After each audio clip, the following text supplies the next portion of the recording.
الصلاة والسلام عليك يا سيدي يا رسول الله وعلى آلك وصحابك يا سيدي يا حبیب اللہ۔ السلام علیکم ورحمۃ اللہ وبرکاتہ۔ امید کرتی ہوں تمام بہنیں خیر و عافیت سے ہوں گی، ایمان کی بہترین حالتوں میں ہوں گی۔ اللہ عز و جل سے دعا ہے کہ وہ آپ سب پر اپنا خصوصی فضل و کرم فرمائے، نظر رحمت فرمائے، آمین ثم آمین۔ تربیت النساء کورس کا ہمارا اگلا لیکچر ہے، اور ہمیشہ کی طرح یہ والا لیکچر بھی بہت خوبصورت ہے، بہت اہم ٹاپک ہے یہ،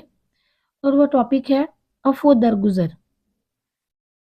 اس میں ہم سمجھیں گے عفو درگزر کیا ہے، اور ہمیں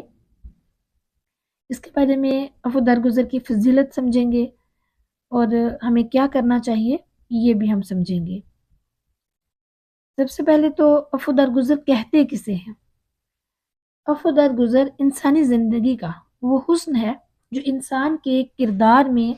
وسعت اور نکھار پیدا کرتا ہے۔ یہ وہ لطافت اور رحمت کا راستہ ہے جو ہمیں ہر قسم کے نقصان سے دور رکھتا ہے اور ہر طرح کی حیوانیت اور بد اخلاقی سے محفوظ رکھنے کا باعث بنتا ہے۔ عفو درگزر جیسی عظیم صفت اپنانے کے لیے سب سے پہلے اس کی تعریف کو مد نظر رکھنا ضروری ہے۔ تو سب سے پہلے ہم جانیں گے کہ عفو درگزر ہے کیا، اس کے معنی کیا ہے۔ عفو عربی زبان کا لفظ ہے جس کے معنی ہے معاف کر دینا، بخش دینا، درگزر کرنا، بدلہ لینے کی طاقت ہونے کے باوجود معاف کر دینا۔ تاجدار رسالت نور مجسم سیدنا کریم صلی اللہ علیہ وآلہ وسلم نے ارشاد فرمایا، جس کا مفہوم ہے کہ حضرت موسیٰ علیہ السلام نے بارگاہ الہی میں عرض کی کہ اے میرے رب، تیرا کون سا بندہ تیرے نزدیک زیادہ عزت والا ہے؟ اللہ عز و جل نے ارشاد فرمایا، جو قدرت ہونے کے باوجود معاف کر دے۔ سبحان اللہ، کتنی خوبصورت بات اللہ عز و جل نے فرمائی کہ جو قدرت ہونے کے باوجود معاف کر دے، میرا وہ بندہ میرے نزدیک سب سے زیادہ عزت والا ہے۔ ایک اور روایت ہے بخاری کی، حضرت ابو ہریرہ رضی اللہ تعالیٰ عنہ سے کہ حضور نبی کریم صلی اللہ علیہ وآلہ وسلم نے ارشاد فرمایا، جس کا مفہوم ہے کہ بہادر وہ نہیں جو پہلوان ہو اور دوسرے کو پچھاڑ دے، بلکہ بہادر وہ ہے جو غصے کے وقت خود کو قابو میں رکھے۔ ایک اور روایت ہے شعب الایمان میں کہ حضرت عبداللہ بن عمر رضی اللہ تعالیٰ عنہما سے روایت ہے کہ حضور نبی کریم صلی اللہ علیہ وآلہ وسلم نے ارشاد فرمایا، اللہ تعالیٰ کی خوشنودی کے لیے بندے نے غصے کا گھونٹ پیا، اس سے بڑھ کر اللہ کے نزدیک کوئی گھونٹ نہیں۔ سبحان اللہ۔ حضور نبی کریم صلی اللہ علیہ وآلہ وسلم نے جہاں عفو درگزر کو اپنانے کا درس دیا، وہیں اس کی عملی مثالیں بھی قائم فرمائیں۔ اسی ضمن میں مجان سیدتنا عائشہ صدیقہ رضی اللہ تعالیٰ عنہ فرماتی ہیں کہ میں نے کبھی بھی حضور نبی کریم صلی اللہ علیہ وآلہ وسلم کو اپنی ذات پر کیے گئے ظلم کا بدلہ لیتے ہوئے نہیں دیکھا، جب تک اللہ تعالیٰ کی مقرر کردہ حدود کو نہ توڑا جائے، اور جب اللہ تعالیٰ کی مقرر کردہ حدود میں سے کسی حد کو توڑا جاتا تو پھر حضور نبی کریم صلی اللہ علیہ وآلہ وسلم شدید غضبناک ہو جاتے، اور جب آپ علیہ الصلوۃ والسلام کو دو چیزوں میں اختیار دیا جاتا تو آسان کو اختیار فرماتے، بشرطے کہ وہ گناہ نہ ہو۔ اللہ تعالیٰ کے نیک بندوں کی ایمانی حالت یہ ہوا کرتی تھی کہ قرآن اور سنت کے احکامات کو دنیا کی تمام چیزوں سے مقدم رکھتے اور ان پر عمل پیرا ہوتے۔ حضور نبی کریم صلی اللہ علیہ وآلہ وسلم اللہ تعالیٰ کی بتائی ہوئی تمام تعلیمات اور ان احکامات کو مقدم رکھتے۔ اللہ تعالیٰ ہمیں بھی اپنے نیک بندوں میں شامل فرمائے، عفو درگزر اپنانے کی توفیق عطا فرمائے۔ حدیث مبارکہ میں بھی عفو درگزر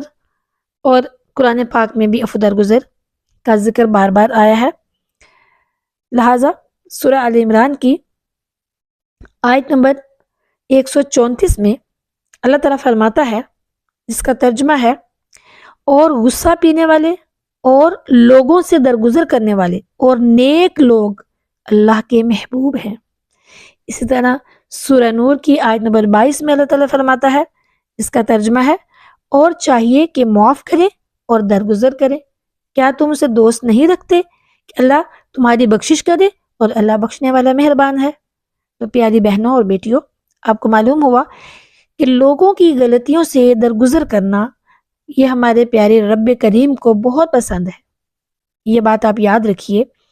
کہ جو شیطان ہے وہ انسان کا ازلی دشمن ہے، وہ شروع سے ہی انسان کا دشمن ہے۔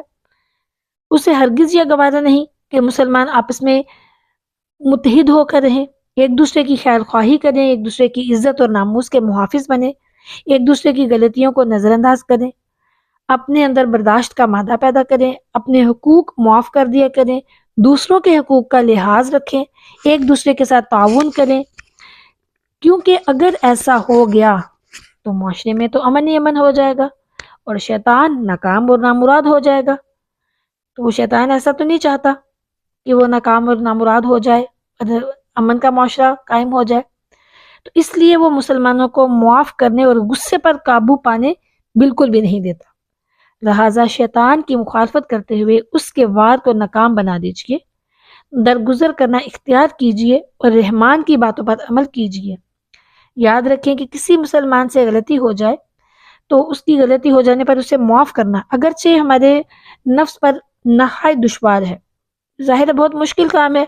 کسی کی اگر کوئی ہماری ذات پر حملہ کرتا ہے، کوئی ہمیں گالی دیتا ہے یا کوئی ہمارا نقصان کرتا ہے، تو یہی تو مشکل کام ہے کہ ہم عفو درگزر سے کام لیں۔ ظاہر سی بات ہے معاف کرنا کتنا مشکل ہے، معاف کرنا اتنا آسان نہیں ہے۔ ہم بڑی بڑی غلطیاں، بڑے بڑے گناہ کرتے ہیں، اور اتنی بڑی بڑی غلطیاں، اتنے بڑے بڑے گناہ کرنے کے بعد ہم کہتے ہیں یا اللہ تو مجھے معاف کر دے، اور ہم یہ دل میں سوچ رہے ہوتے ہیں کہ رب مجھے معاف کر دے گا، اور یقیناً وہ رب معاف کر دیتا ہے، بلا شبہ وہ معاف کر دیتا ہے۔ لیکن اس کے ساتھ یہ بھی تو سوچیں کہ ہم اتنی بڑی بڑی غلطیاں کر کے اور یہ امید کر رہے ہیں کہ ہمیں معافی مل جائے گی، مل گئی ہے یا مل جائے گی، تو اگر کسی سے کوئی غلطی ہماری ذات کے بارے میں بھی ہو گئی ہے تو ہم بھی معاف کر دیں۔ ہم یہ بات کیوں نہیں سوچتے کہ ہم کیوں معاف نہیں کرتے، ہم معافی کی طرف کیوں نہیں جاتے؟ ہم نے بدلہ ہی کیوں لینا ہوتا ہے؟ جب تک کوئی ایک گالی دے ہم دو نہ دیں، ہمیں سکون کیوں نہیں آتا؟ اور کوئی ہماری ذات پہ حملہ کر دے، کوئی غلطی کر دے، تو ہم کیوں ایسے ہیں کہ ہم اسے معاف نہیں کر سکتے؟ کیوں؟ یہ ہم نے اپنے آپ سے پوچھنا ہے اور سوچنا ہے کہ ہم ایسا کیوں کرتے ہیں، کیوں ہم شیطان کے پیچھے چلتے ہیں، ہم کیوں رحمان کی باتوں پر عمل نہیں کرتے؟ جب ہم چاہتے ہیں رحمان ہمیں معاف کر دے تو یہ صفت اپنے آپ میں بھی تو پیدا کر دے معاف کرنے والی، خود بھی تو رحم دل بنے، اپنا دل بھی نرم کر لے، غلطیوں کو معاف کر دیا کرے۔ اچھا، ایک بات میں آپ سے یہاں پہ یہ کہنا چاہوں گی کہ جو معاف کرنا ہے نا، اگرچہ بہت مشکل ہے، بہت، کیونکہ دیکھیں نا زندگی میں ہم کتنے لوگوں سے ملتے ہیں، کتنے لوگوں سے ہمارا پالا پڑتا ہے، اور اب سب کے ساتھ تو سب ہمارے ساتھ تو اچھے نہیں ہوتے، ہم بھی نہیں ہوتے اچھے سب کے ساتھ، کوئی نہ کوئی گناہ، کوئی نہ کوئی غلطی ہو جاتی ہے، کبھی کسی کی عزت پر حملہ ہو جاتا ہے، جیسے کبھی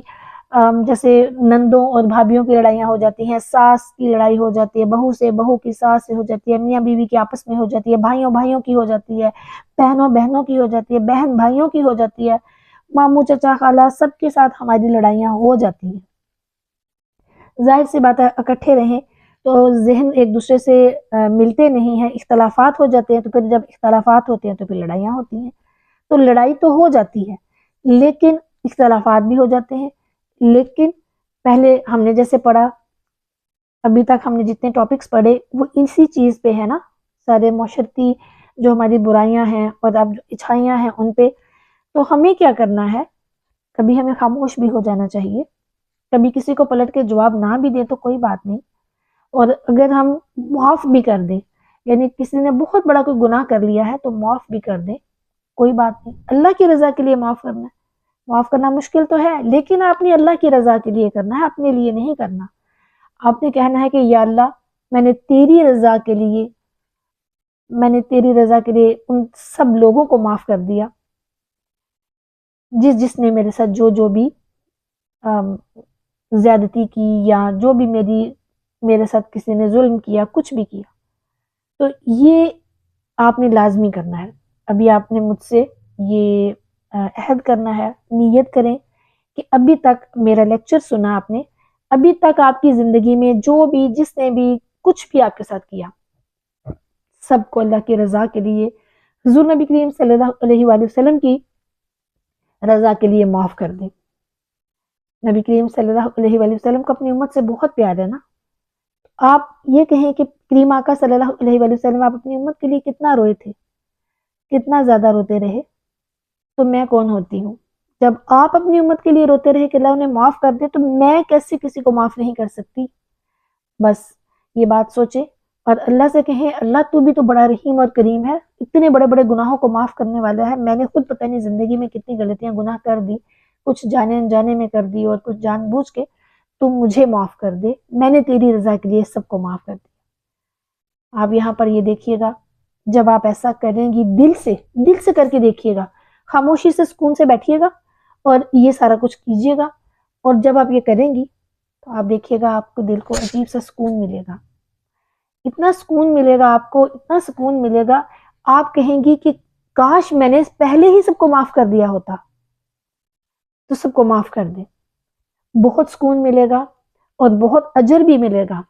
اللہ تعالیٰ آپ کو بہت نوازے گا۔ اب لوگوں کو معاف کرنے کا جذبہ اپنے دل میں پیدا کیجیے، تو جذبہ پیدا کرنے کے لیے ظاہر سی بات ہے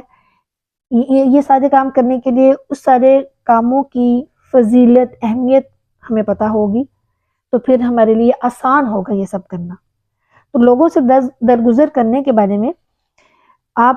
فضائل کو پڑھیں، یاد کریں، پھر آپ کو آسانی ہو جائے گی۔ کچھ میں آپ کے ساتھ شیئر کروں گی۔ پہلے نبی پاک صلی اللہ علیہ وآلہ وسلم نے فرمایا کہ 3 باتیں جس شخص میں ہوں گی، اللہ کریم قیامت کے دن اس کا حساب بہت آسان طریقے سے لے گا اور اس کو اپنی رحمت سے جنت میں داخل فرمائے گا۔ صحابہ کرام رضوان اللہ علیہم اجمعین نے عرض کی، یا رسول اللہ صلی اللہ علیہ وآلہ وسلم وہ کون سی 3 باتیں ہیں؟ کریم آقا علیہ الصلوۃ والسلام نے فرمایا، نمبر 1 جو تمہیں محروم کرے تم اسے عطا کر، نمبر 2 جو تم سے تعلق توڑے تم اس سے تعلق جوڑو، نمبر 3 جو تم پر ظلم کرے تم اس کو معاف کر دو۔ اب کتنی خوبصورت حدیث مبارکہ ہے، کتنی پیاری ہے کہ نبی کریم صلی اللہ علیہ وسلم نے فرمایا کہ اللہ کریم قیامت کے دن اس کا حساب جو ہے نا، اس کا حساب آسان طریقے سے لے گا۔ آپ سب میں سے جو چاہتی ہیں یہ بہنیں کہ ان کا حساب اللہ تعالیٰ آسان لے، کیونکہ حساب کتاب تو سب کا ہونا ہی ہونا ہے، ہر کسی نے اپنے کیے کا جو حساب ہے وہ دینا ہے۔ تو جب آپ یہ سوچیں کہ اللہ تعالیٰ آسان حساب لے گا کن سے، جن میں یہ باتیں ہوں گی، اور اس میں عفو درگزر ہوگا تو آپ تعلق بھی جو تعلق ٹوٹتے ہیں وہ جڑ جائیں گے۔ یعنی یہ چیز ایک ایسی ہے معاف کرنا کہ اگر آپ معاف کریں گی تو یہ ساری چیزیں خود بخود آپ میں شامل ہو جائیں گی، یہ تینوں کی تینوں باتیں، دونوں کی دونوں باتیں۔ اگر آپ تیسری بات پہ عمل کریں، یعنی ظلم کیا معاف کر دیا، جب معاف کر دیا تو تعلق ٹوٹا ہوا جڑ گیا، پھر معاف کر دیا جس نے محروم کیا آپ نے اس کو بھی عطا کر دیا، معاف کیا تو عطا کیا نا۔ پھر ایک اور روایت ہے معجم اوسط میں کہ کریم آقا صلی اللہ علیہ وسلم نے فرمایا، جس کا مفہوم ہے کہ قیامت کا روز اعلان کیا جائے گا جس کا اجر اللہ پاک کے ذمہ کرم پر ہے وہ اٹھے اور جنت میں داخل ہو جائے۔ پوچھا جائے گا کس کے لیے اجر ہے؟ اعلان کرنے والا کہے گا ان لوگوں کے لیے جو معاف کرنے والے ہیں، تو ہزاروں آدمی کھڑے ہوں گے اور بلا حساب جنت میں داخل ہو جائیں گے۔ سبحان اللہ، اللہ تعالیٰ ہمیں بھی معاف کرنے والوں میں شامل فرمائے اور ہمیں معاف فرمائے، آمین ثم آمین۔ پھر ایک اور روایت میں ہے ابن ماجہ کی کتاب میں، کریم آقا صلی اللہ علیہ وسلم نے فرمایا، جس کا مفہوم ہے کہ جو کسی مسلمان کی غلطی کو معاف کرے گا قیامت کے دن اللہ تعالیٰ اس کی غلطی کو معاف فرمائے گا۔ سبحان اللہ، کتنی خوبصورت بات ہے، کتنی پیاری حدیث مبارکہ ہے کہ جو کسی مسلمان کی غلطی کو معاف کرے گا قیامت کے دن اللہ تعالیٰ اس کی غلطی کو معاف کر دے گا۔ تو یہ آپ نے اپنے لیے کرنا ہے، دوسروں کو جو معاف کرنا ہے نا یہ اپنے لیے ہی کرنا ہے۔ ظاہر سی بات ہے آپ دوسروں کو معاف کریں گے تو آپ کو بھی معافی مل جائے گی۔ جب آپ اکڑ تکبر غرور میں رہیں گے اور کسی کو معاف نہیں کریں گے تو آپ کو کیسے معافی ملے گی؟ ایک اور روایت ہے حلیت الاولیاء میں، کریم آقا صلی اللہ علیہ وسلم نے فرمایا، جس کا مفہوم ہے کہ ہر دور میں میرے بہترین امتیوں کی تعداد 500 ہے اور ابدال 40 ہے، نہ 500 سے کوئی کم ہوتا ہے اور نہ ہی 40 سے، جب 40 ابدال میں سے کسی کا انتقال ہوتا ہے تو رب کریم 500 میں سے ایک کو اس فوت ہونے والے ابدال کی جگہ پر مقرر فرما دیتا ہے اور یوں 40 کی کمی پوری فرما دیتا ہے۔ عرض کی گئی ہمیں ان کے اعمال کے بارے میں ارشاد فرمائیے۔ کریم آقا علیہ الصلوۃ والسلام نے فرمایا ظلم کرنے والے کو معاف کرتے، برائی کرنے والے کے ساتھ بھلائی سے پیش آتے، اور اللہ پاک نے جو کچھ انہیں عطا فرمایا ہے اس سے لوگوں کی غمخواری کرتے ہیں۔ سبحان اللہ سبحان اللہ۔ آپ دیکھیں کہ ظلم کرنے والے کو معاف کرنا، برائی کرنے والے کے ساتھ بھلائی سے پیش آنا، اللہ نے جو عطا کیا ہے اس سے لوگوں کی مدد کرنا، تو یہ کتنی پیاری باتیں ہیں۔ ہم کیا اپنے اپنے گریبانوں میں جھانکیں، کیا ہم میں یہ باتیں موجود ہیں؟ اگر موجود ہیں تو شکر ادا کیجئے کہ اللہ تعالیٰ کا فضل و کرم ہے کہ اللہ نے آپ کو یہ باتیں عطا فرمائی، اور اگر موجود نہیں ہیں تو اللہ سے دعا کیجئے کہ اللہ تعالیٰ یہ باتیں ہمارے اندر بھی پیدا فرمائے، آمین ثم آمین۔ ایک اور روایت ہے ترمذی میں کہ ایک شخص بارگاہ رسالت میں حاضر ہوا اور عرض کی یا رسول اللہ صلی اللہ علیہ وآلہ وسلم، ہم خادم کو، یعنی یہ جو ہمارے ملازم ہیں، ان کو کتنی بار معاف کریں؟ کریم آقا صلی اللہ علیہ وسلم خاموش رہے۔ اس نے پھر وہی سوال کیا، کریم آقا صلی اللہ علیہ وسلم پھر خاموش رہے۔ جب تیسری بار سوال کیا تو کریم آقا علیہ السلام نے ارشاد فرمایا روزانہ 70 بار۔ یہ دیکھیں ذرا، یعنی ملازم کو کتنی بار معاف کریں؟ روزانہ 70 بار، اور ہم اس کی ایک غلطی بھی معاف نہیں کرتے۔ ہمارے گھر میں اگر کوئی کام کرنے کے لیے آتی ہیں، اگر ان سے غلطی ہو جائے تو ہم ڈھنڈورا پیٹ رہے ہوتے ہیں۔ کوئی چیز ٹوٹ جائے تو ہم بعض لوگ ان کی جو مہینے کی ماہانہ تنخواہ ہے اس میں سے پیسے کاٹ لیتے ہیں۔ کیسا رویہ ہے یہ ہمارا؟ ہم سے بھی تو چیز ٹوٹ سکتی ہے، ہم سے بھی نقصان ہو سکتا ہے۔ اللہ تعالیٰ ہمیں ہدایت عطا فرمائے، آمین۔ حکیم الامت حضرت مفتی احمد یار خان نعیمی رحمۃ اللہ تعالیٰ علیہ اس حدیث مبارکہ کے تحت فرماتے ہیں کہ عربی میں 70 کا لفظ بیان زیادتی کے لیے ہوتا ہے، یعنی ہر دن اسے بہت بار معاف کرو، تو یہ اس صورت میں ہو کہ غلام سے خطا غلطی سے ہو جاتی ہے، خباثت نفس سے نہ ہو، اور قصور بھی مالک کا ذاتی ہو، شریعت کا یا قومی اور ملکی قصور نہ ہو کہ یہ قصور معاف نہیں کیے جاتے۔ اب یہاں یہ بات سمجھ لیجئے کہ جیسے مفتی احمد یار خان نعیمی رحمۃ اللہ تعالیٰ علیہ نے فرمایا ہے کہ اسے معاف کرو، لیکن اس صورت میں کہ یعنی کہ اچانک جیسے ہم سے خود سے غلطی ہو جاتی ہے، کوئی چیز ٹوٹ گئی، کوئی نقصان ہو گیا، کچھ ایسا ہو گیا، یعنی غلطی سے ہم سے خطا ہو جائے، لیکن اگر جان بوجھ کے کر رہے ہیں، یعنی بہت سے کچھ ملازم ایسے بھی ہوتے ہیں جان بوجھ کے نقصان کرتے ہیں، جان بوجھ کے وہ ایسے کام کرتے ہیں جن سے ان کو اپنے مالکوں سے بدلہ لینا مقصود ہوتا ہے، تو یہ خباثت نفس ہے۔ اللہ تعالیٰ ایسے لوگوں کو بھی ہدایت عطا فرمائے۔ اب آپ نے دیکھیں احادیث اور قرآن آیات کے بارے میں پڑھا، سنا، سمجھا، جانا کہ لوگوں کو معاف کرنا کس قدر بہترین عمل ہے، جس کی دنیا میں تو برکتیں نصیب ہوتی ہیں مگر آخرت میں بھی انشاءاللہ عز و جل اس کی برکت سے جنت کی خوشخبری سے نوازا جائے گا۔ کتنی خوش قسمت ہیں وہ مسلمان، کتنے خوش قسمت ہیں کہ جو طاقت اور قدرت کے باوجود بھی لوگوں کی خطاؤں کو اپنی نفسانی ضد کا مسئلہ نہیں بناتے، بلکہ معاف کر کے ثواب کا خزانہ پاتے ہیں۔ لیکن افسوس ہے کہ اگر ہمیں کوئی معمولی سی تکلیف بھی آج کل پہنچا دے یا ذرا سی بد اخلاقی کا مظاہرہ کرے تو ہم عفو درگزر کا دامن چھوڑ دیتے ہیں، اس کے دشمن بن جاتے ہیں، اور پھر ہم مختلف طریقوں سے اس سے بدلہ لینے کی بھی کوشش کرتے ہیں، پھر ہم اس کی برائیاں بھی لوگوں سے بیان کرتے پھرتے ہیں، یہ بدتمیز ہے، یہ بدزبان ہے، اس میں یہ برائیاں ہیں، تاکہ لوگ بھی اس کے خلاف ہوں، لوگوں میں اس کی یعنی کہ ہم بے عزتی کرتے ہیں۔ تو یہ بھی کیسا رویہ ہے ہمارا، کتنا غلط رویہ ہے۔ حالانکہ اگر ہم رحمت کونین نانا حسین صلی اللہ علیہ وآلہ وسلم کی پاکیزہ سیرت کا مطالعہ کریں تو ہم پر روز روشن کی طرح واضح ہو جائے گا کہ کریم آقا صلی اللہ علیہ وآلہ وسلم برائی کا بدلہ برائی سے نہیں دیتے تھے بلکہ معاف فرما دیا کرتے تھے۔ چنانچہ شان مصطفیٰ کریم صلی اللہ علیہ وآلہ وسلم کے بارے میں المومنین سیدتنا عائشہ صدیقہ رضی اللہ تعالیٰ عنہ فرماتی ہے کہ کریم آقا صلی اللہ علیہ وسلم نہ تو عادتاً بری باتیں کرتے تھے اور نہ تکلفانہ بازاروں میں شور کرنے والے تھے، اور نہ ہی برائی کا بدلہ برائی سے دیتے تھے، بلکہ آپ علیہ الصلوۃ والسلام معاف کرتے اور درگزر فرمایا کرتے تھے، جس کی شاندار مثال فتح مکہ کا واقعہ ہے۔ اتنا خوبصورت واقعہ ہے، اتنی خوبصورت یہ مثال ہے فتح مکہ کی، مجھے ذاتی طور پہ بہت بہت پسند ہے کہ فتح مکہ جب ہوا تو تب کریم آقا صلی اللہ علیہ وآلہ وسلم کا مکہ میں جو انٹری تھی، داخلہ تھا، کس شاندار سے ہوا، اتنی بڑی فتح حاصل کر کے تو داخلہ کیسے ہوا۔